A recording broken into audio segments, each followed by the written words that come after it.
أعوذ بالله من الشيطان الرجيم.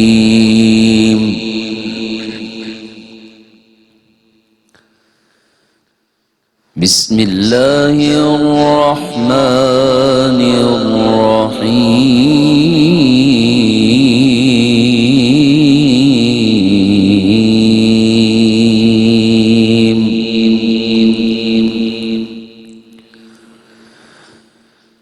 وإذ قال موسى لقومه يا قوم إنكم ظلمتم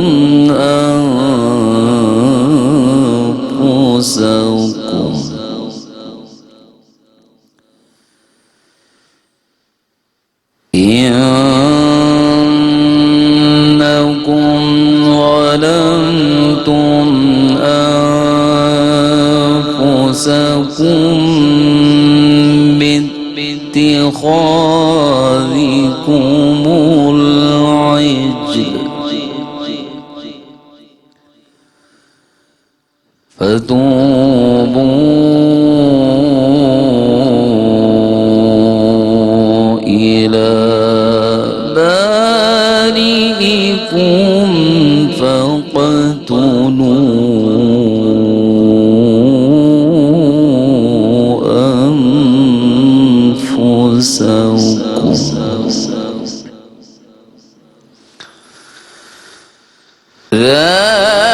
ذلكم خير لكم عند بارئكم فتاب عليكم إنه هو التواب الرحيم.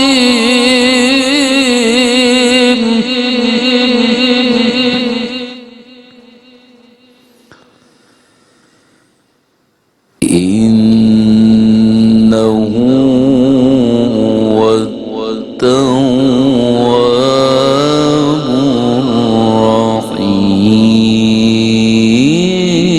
الرحيم.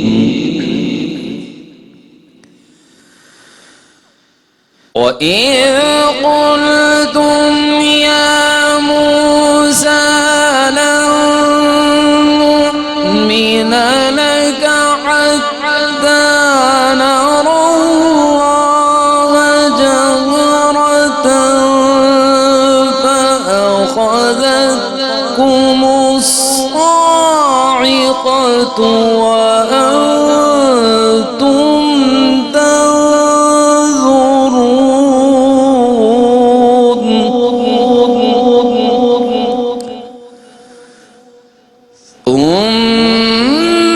ثم بعثناكم من بعد موتكم لعلكم تشكرون.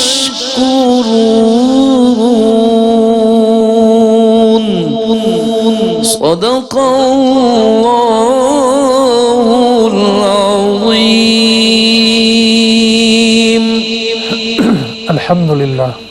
الحمدللہ بہت ہی خوبصورت آواز میں قاری صاحب سورہ بقرہ کی آیات 54, 55 اور 56 کی تلاوت فرما رہے تھے. پچھلے سیگمنٹ میں ہم نے 3 آیات کی جو تفسیر ہے وہ دیکھی تھی اور اس میں بھی ہم نے انشاءاللہ 3 آیتوں کی جو تلاوت کی ہے اس کا ترجمہ اور تشریح جو ہے وہ ہم دیکھیں گے. اللہ پاک قاری صاحب کو جزائے خیر عطا فرمائے. بہت ہی خوبصورت آواز میں یہ تلاوت کرتے ہیں اور بہت ذوق و شوق سے آپ انہیں ہر مقام پر سنتے ہیں.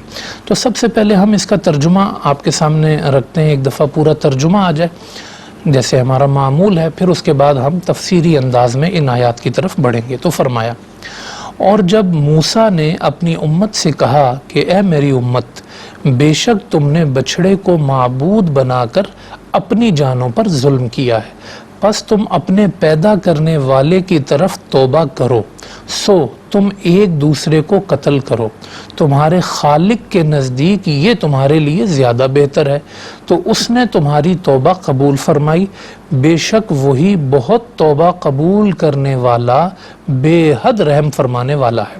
اور جب تم نے کہا اے موسیٰ ہم آپ پر ہرگز ایمان نہیں لائیں گے حتیٰ کہ ہم اللہ کو اپنے سامنے دیکھ لیں، سو تم کو ایک کڑک نے پکڑ لیا اور تم اس منظر کو دیکھ رہے تھے، پھر ہم نے تمہاری موت کے بعد تمہیں دوبارہ زندہ کیا تاکہ تم شکر ادا کرو۔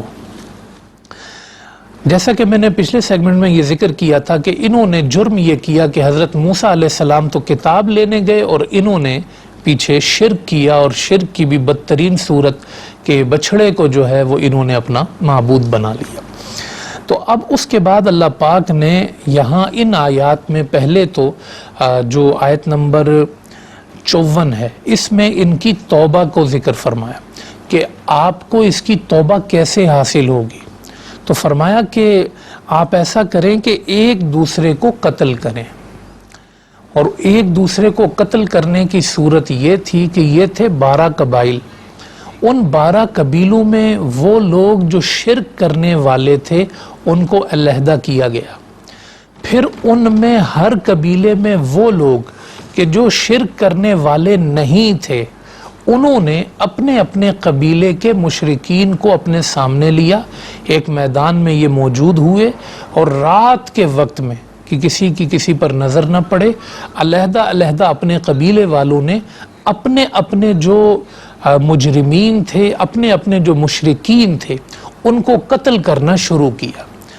اور روایات میں آتا ہے کہ 3 راتوں تک یہ سلسلہ رہا اور 70,000 یہودی اس توبہ میں قتل ہوئے، 70,000۔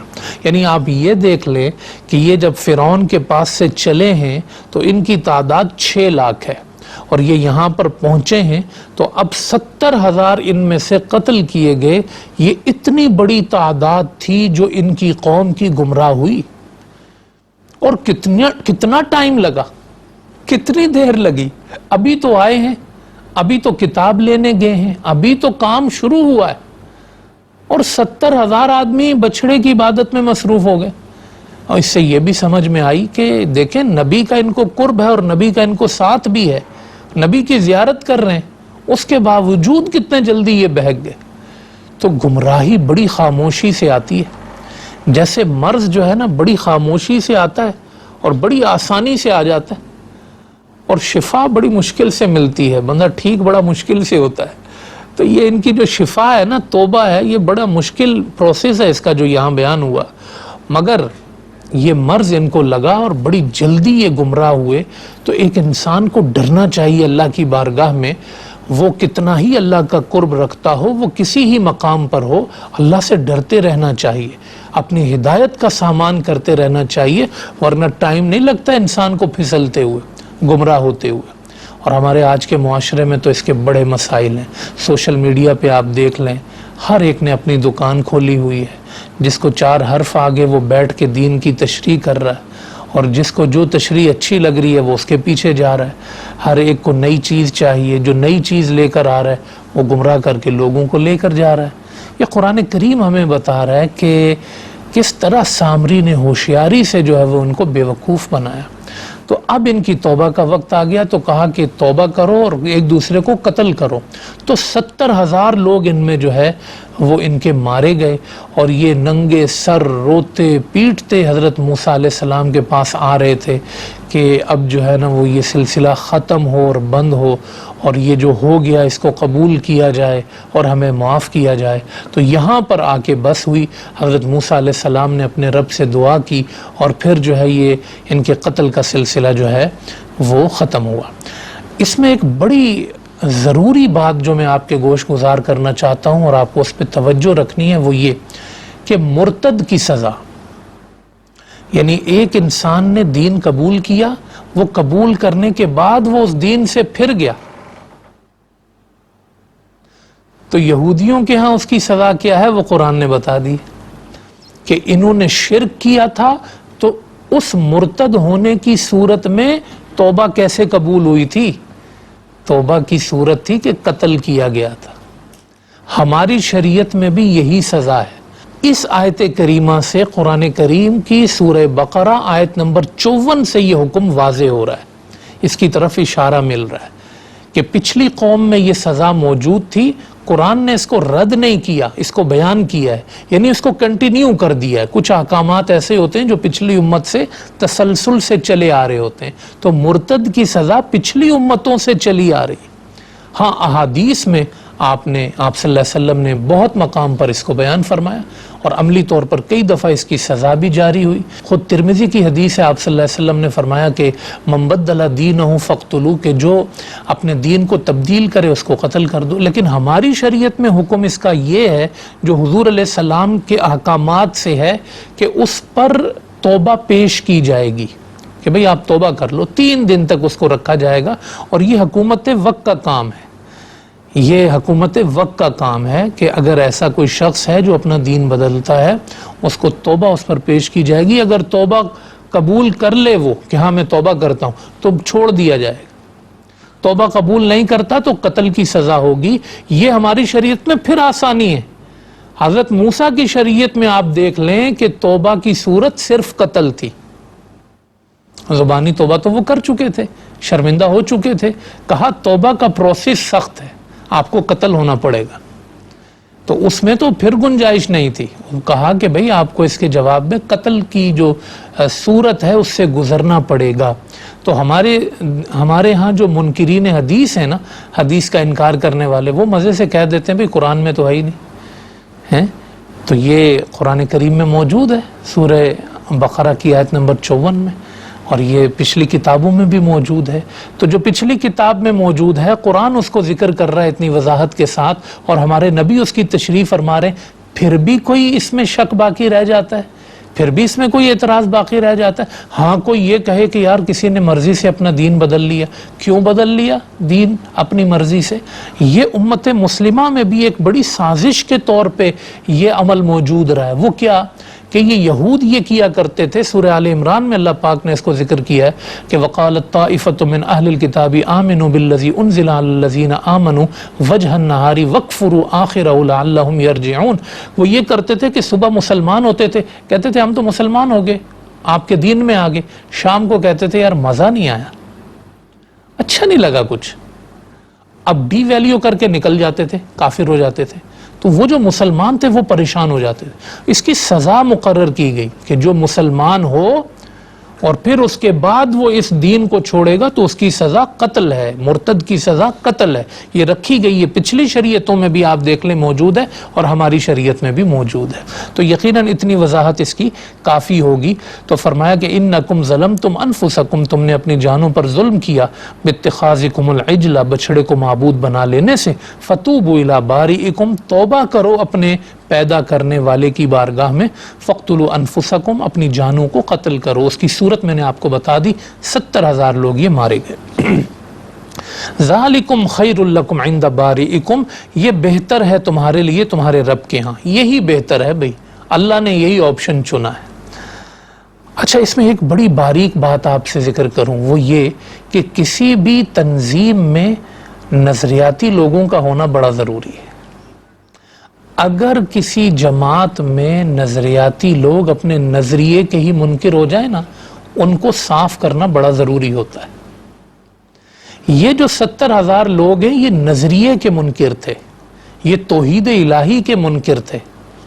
ان کو کاٹنا ضروری تھا, ان کو الگ کرنا ضروری تھا, جدا کرنا ضروری تھا, ورنہ یہ پوری جماعت کو مشرک بنانے والے ہوتے. ان کو دیکھ دیکھ کے یاد کیا جاتا, ہاں یار یہ مشرک تھے, ان کو کیا ہوا, مزے کر رہے ہیں اب بھی, کہا نا الگ کرو. تو جب بھی کوئی جماعت ہوتی ہے اس میں نظریے پر قائم رہنا بڑا ضروری ہوتا ہے. ہمارے ہاں بھی دین اسلام میں جو مسلمان ہے اس کا نظریہ توحید, اس کا نظریہ ایمان, نظریہ قرآن, نظریہ حدیث, نظریہ رسول, وہ بڑا ضروری ہے. اگر کوئی نظریے سے ہٹ جائے گا تو اس کو الگ ہونا پڑے گا، وگرنہ پوری جماعت اور پوری تنظیم جو ہے وہ خراب ہو جائے گی۔ فرمایا فتاب علیکم، تو اللہ نے تمہاری توبہ کو قبول فرمایا، انہ هو التواب الرحیم، وہ بہت توبہ قبول کرنے والا، رحم فرمانے والا۔ پھر اگلی آیت میں فرمایا کہ وَإِذْ قُلْتُمْ يَا مُوسَى لَن نُؤْمِنَ لَكَ حَتَّى نَرَى اللَّهَ، حضرت موسیٰ علیہ السلام 70 لوگوں کو لے کے پھر اللہ کی بارگاہ میں گئے کوہ طور پر کہ ہم پھر اللہ سے یہ معافی مانگ کے آئیں، شکرانہ ادا کر کے آئیں کہ یہ ہماری توبہ قبول ہو گئی، یہیں پر معاملہ ختم ہو گیا۔ حضرت موسیٰ علیہ السلام اللہ سے ہم کلام تھے، جب واپس آئے تو یہ 70 لوگ کہنے لگے کہ آپ کو اللہ کی آواز آئی، آپ نے اللہ سے کلام کیا، وہ تو ٹھیک ہے، لیکن ہم جب تک اس اللہ کو اپنی آنکھوں سے نہیں دیکھیں گے نا تو مانیں گے نہیں۔ حضرت موسیٰ علیہ السلام نے بھی اللہ سے دیدار کی تمنا کی تھی، مگر وہ محبت کی بات تھی، وہ مقام کی بات تھی، وہ اللہ کی محبت میں ایسا کیا گیا تھا۔ یہ حضرت موسیٰ پر بے اعتمادی کی صورت میں کیا گیا کہ ہم تو مانیں گے نہیں، آواز کو کیسے مان لیں جب تک ہمیں دکھایا نہیں جائے گا، یہ گستاخی ہے۔ اور کائنات میں اللہ کا دیدار صرف محمد مصطفیٰ کو نصیب ہوا ہے، اگرچہ حضرت موسیٰ علیہ السلام نے اس کو طلب کیا مگر انہیں حاصل نہ ہوا، ان کی قوم نے اس کو گستاخی کے طور پہ طلب کیا۔ یہ امتوں میں یہ مرض یہ بھی رہا ہے کہ اللہ کو ہمیں اپنے سامنے دکھاؤ تو ہم مانیں گے۔ اللہ کہتا ہے کڑک آئی اور یہ 70 لوگ مارے گئے۔ اب حضرت موسیٰ علیہ السلام نے سوچا کہ یہ بولیں گے کہ بھئی شکر ادا کرنے گئے تھے، پہلے 70,000 مارے گئے، یہ بھی مارے گئے، تو اللہ سے دعا کی یا اللہ ان کو زندہ کر دے، ان کو معاف کر دے یا اللہ، میں معافی مانگتا ہوں۔ تو اللہ پاک فرماتا ہے آیت نمبر 56 میں ثم بعثناکم من بعد موتکم، ہم نے تمہیں اٹھا لیا تمہاری موت کے بعد، تمہاری موت کے بعد ہم نے تمہیں زندہ کیا، لعلکم تشکرون، تاکہ تم شکر کرنے والے بن جاؤ۔ یار کیا کیا انہوں نے اپنی آنکھوں سے دیکھا، آپ دیکھیں مر رہے ہیں، زندہ ہو رہے ہیں، اور آگے آئے گا اور سمندر کا پھٹنا، اور کیا کیا بندہ اللہ کی نعمتیں دیکھتا رہتا ہے، صبح و شام اللہ کے جلوے دیکھتا ہے، اللہ کی نشانیاں دیکھتا ہے، صبح دیکھتا ہے شام کو پھر جاتا ہے۔ تو اللہ کہتا ہے تم شکر کرنے والے بن جاؤ، اس لیے ہم نے تمہیں مرنے کے بعد زندہ کیا۔ بعض لوگوں نے کہا جی بے ہوش ہو گئے تھے، نہیں، قرآن نے صراحت کر دی ہے، موت کے بعد اللہ نے تمہیں زندہ کر دیا۔ تو یہ اللہ پاک نے گویا 2 چیزوں کا اس سیگمنٹ میں جو ہم نے 3 آیتیں آپ کے سامنے رکھی، اس میں ایک تو ان کی جو گوسالی تھی اس کی توبہ کا اللہ نے ذکر فرمایا، اور مرنے کے بعد کچھ لوگوں کو زندہ کیا گیا جو اللہ کا دیدار حضرت موسیٰ پر بے اعتمادی کی صورت میں طلب کر رہے تھے، تو اللہ نے ان کو زندہ کر کے ان کو پھر کہا کہ تم شکر کرو۔ تو یہ 3 آیات جو ہے ان 2 نشانیوں اور ان 2 حضرت موسیٰ علیہ السلام کے معجزات اور نعمتوں کو یاد دلانے والی ہیں۔ ہمارا آج کا جو پروگرام ہے وہ اپنے اختتامی مرحلے کو پہنچ گیا۔ ٹوٹل 6 آیات ہم نے آج کے پروگرام میں آپ کے سامنے رکھنے کی سعادت حاصل کی۔ اس میں اس کی تلاوت بھی ہوئی، اس کا ترجمہ بھی ہوا، اس کی تفسیر بھی ہوئی۔ یہ صرف اللہ کے فضل سے ممکن ہے اور ہم اللہ کا شکر ادا کرتے ہیں۔ آپ ہمارے ساتھ جڑے رہیں۔